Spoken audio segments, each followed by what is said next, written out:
News નમસ્તે ગુજરાત સાથે હું ભાવિની અને મહત્વના સમાચારથી શરૂઆત કરીએ તો રાજ્યમાં નૈઋત્યનું ચોમાસું બેઠા બાદ વરસાદ ખેંચાયો। રાજ્યમાં સાયક્લોનિક સર્ક્યુલેશન સક્રિય થયું। રાજ્યમાં 7 દિવસ સામાન્ય વરસાદની આગાહી કરાઈ છે।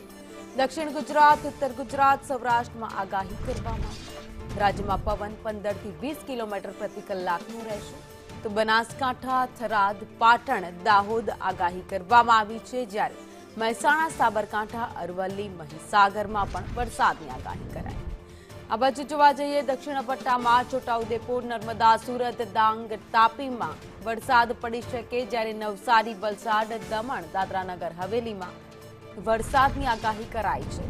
તો સાથે જ સૌરાષ્ટ્રમાં પણ સુરેન્દ્રનગર, રાજકોટ, જૂનાગઢ, અમરેલી, ભાવનગર, મોરબી, ગીર સોમનાથ, બોટાદ, કચ્છ અને દીવમાં વરસાદની શક્યતાઓ વ્યક્ત કરાઈ।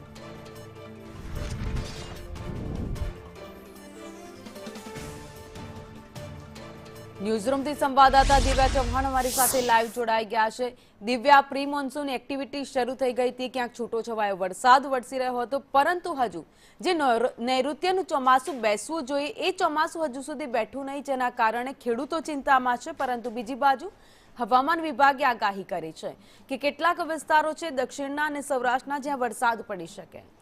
ભાવિની, રાજ્યમાં આજે પણ વરસાદની આગાહી આપવામાં આવી છે। ધોધમાર વરસાદ નહીં, પરંતુ સામાન્યથી મધ્યમ તો કેટલાક જિલ્લાઓમાં છૂટોછવાયો વરસાદ રહેવાનું અનુમાન કરવામાં આવ્યું છે। સ્વાભાવિક છે કે આ વખતે ચોમાસું પણ રાજ્યમાં વિલંબે પહોંચ્યું છે, ત્યારે હજી પણ ચોમાસું ધીમી ગતિએ આગળ વધી રહ્યું છે। અલનીનોની જે અસર છે તેના કારણે ચોમાસું પણ નબળું જોવા મળી રહ્યું છે, અને તેના જ કારણે આજે કેટલાક જિલ્લાઓમાં સામાન્ય વરસાદ પડી રહ્યો છે, જ્યારે અમદાવાદ સહિતના વિસ્તારોમાં આજે વાદળછાયું વાતાવરણ રહેવાનું છે, જોકે વરસાદ નથી પડવાનો। જ્યારે ઉત્તર ગુજરાતમાં પણ સામાન્ય વરસાદ પડી શકે। બનાસકાંઠા, પાટણ, દાહોદ, છોટાઉદેપુર સહિતના વિસ્તારોમાં સામાન્યથી મધ્યમ વરસાદ પડી શકે તેવી સંભાવનાઓ વ્યક્ત કરવામાં આવી છે। તો બીજી તરફ દક્ષિણ ગુજરાતના ભાગોમાં પણ સુરત, તાપી, ડાંગ, નવસારી, વલસાડ સહિતના વિસ્તારોમાં પણ વરસાદની આગાહી આપવામાં આવી છે। તો સૌરાષ્ટ્રના વિસ્તારોમાં પણ ભાવનગર, મહુવા, ગીર સોમનાથ, વેરાવળ, જૂનાગઢ સહિતના તમામ જે જામનગર, રાજકોટ સહિતના વિસ્તારો છે ત્યાં પણ આજે ભારે સામાન્યથી મધ્યમ વરસાદ પડી શકે તેવી સંભાવના છે।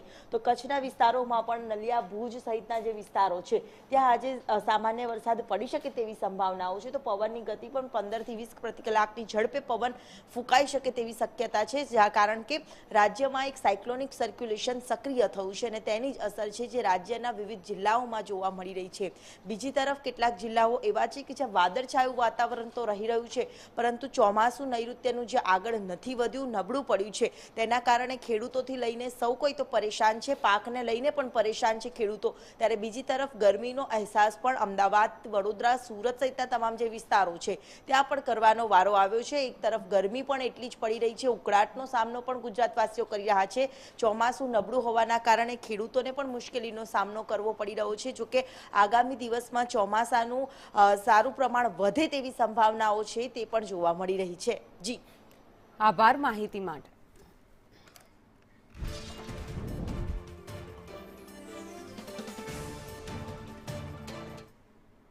અને અન્ય સમાચારની વાત